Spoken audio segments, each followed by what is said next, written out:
snow.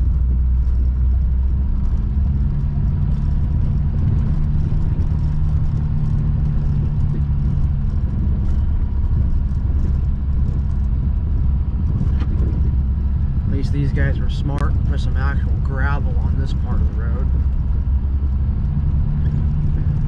Look at how much easier. Well, here we are. Actually able to drive down it this time.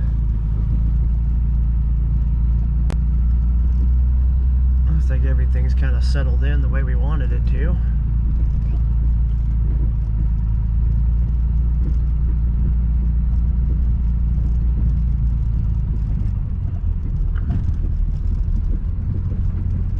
Get out here.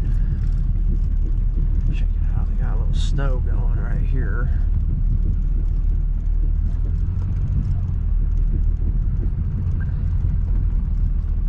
I don't think we're going to be going much farther back here than this. No. That looks gunky.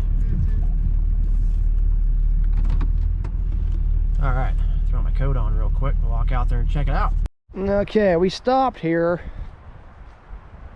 Right here is where the end of the good material is, and we get into more of the topsoily type of stuff. Somebody's been back here bombing up and down this thing with their four-wheelers, running ruts in it and stuff, so that's always cool. But it actually doesn't look that bad. Not like they tore it up. So this actually looks really good. This is what we wanted. This is the way I wanted it last year when we were working on it. So the front beginning of it looked okay. That was all good rocky material. So see, they didn't come back here and get the trees like they said they would. That's neat. Okay, the wind's blowing like a son of a gun and it's colder than hell, but I'm looking this over and it's darn near perfect for working on. And I did not see any road restriction signs, so we're gonna get on getting back up here in the next couple weeks to get the road figured out. Dan, Kat, just so you know, most of your building blew away here. Yeah, see, it's I think she's done for.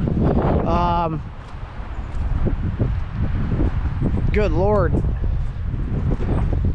The wind, it did a number up here, I tell you. So I'm gonna get back in here. I hopefully we can get in here in about a week or so. 2 weeks, maybe 3. I'm not gonna commit to anything. That over there settled in pretty decent. It's still settling because there's brush buried in there, but for the most part the rest of this is ready to go. I'm bringing the 299 up here and work on it. And what I'm gonna do is I'm not gonna commit to rocking it just yet because it's still settling, and it's still settling pretty hard. So what I'll do is I'll get the 299 in here to clean all this up, maybe bring the Harley rake and rake it, and then on this part of the road I'm really not going to mess with it too terribly much just yet, because like I said, it's still settling. But we'll get the 5 up here and finish on the cutting and get the heads part of the road done. And because yeah, I mean, if I were to rock this is all just, it's messed up. I mean, it was flat when I left. So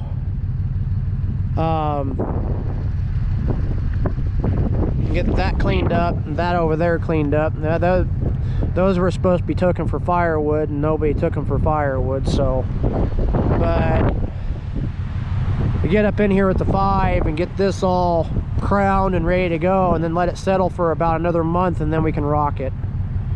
This down here worries me, and then the front section needs a bunch more work done to it too. but about 2 days with the dozer worth of work, I think. Okay, so the report is it's still real windy. You can see this wasn't here when we there's a hump right here. This wasn't here when we left, so this moved down a little bit, and the whole hill's moved quite a bit. But this right here too was all flat when we were here when we left off, and it's settled in, you know, washboardy and all kinds of stuff. So this needs to go down probably about another foot.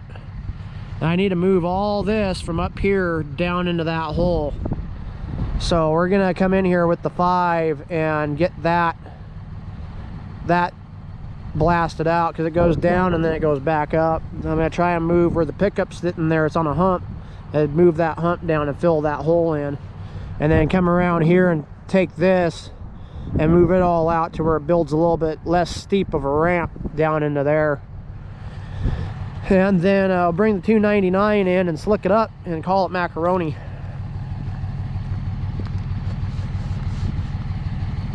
So yeah, I think that we'll have the road bed done in the next couple of weeks, but it's still a little ways out from being rocked, my humble opinion.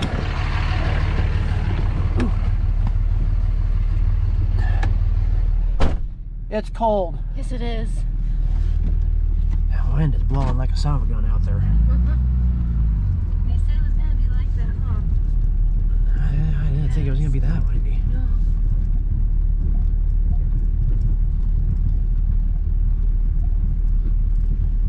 Yeah, they left behind all that. We're going to take that up there and put it down in here. This settled in pretty hard to where it is not real good. And then I'll come up in here and take a little bit of this, pull it this way, but not that much, because I don't really want to go making a cut down through here that the water's going to want to flow through. Yeah.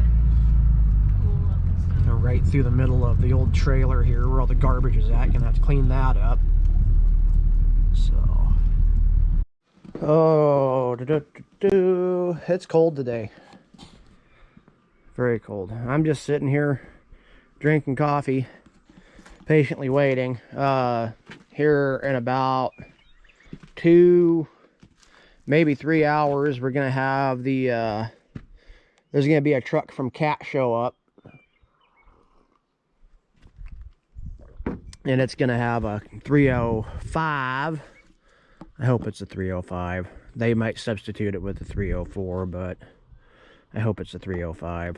Anyway, the 305 is going to be getting here this afternoon, and we're going to be loading it up and getting ready to go over to go back to where we were yesterday to get a water pipe put in. So, oh, there goes the neighbor.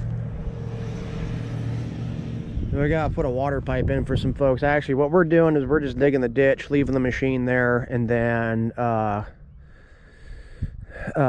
plumber is going to do the rest of the work, and then we are going to go back in and cover it back up after the plumber's done. That is what we're doing. Going to be doing. And then when they come to pick the 305 up, they're going to be dropping off the 299, which is something we're going to have for quite some time. Oh, all the kids are out there playing. Groovy. Anyway, so yesterday we went up to the Dust Bowl, and it was cold, it was nasty, it was windy, so I didn't get a chance to really go over a lot of what we were looking at up there. What I'm thinking about doing is I'm thinking about taking the 299 up there first and just seeing what we can get done with it, because I really want to experiment with the 299. Because it's got the same size engine as that D5G in it, and because of where we're at with that project, we still got a lot of rock we got to haul up there at some point in time in the next month or so, and the price of trucking rock has just gone through the roof. So where we're at with that project, to try and keep costs under control, is I got to try and do it without spending a lot of money on trucking things in and out.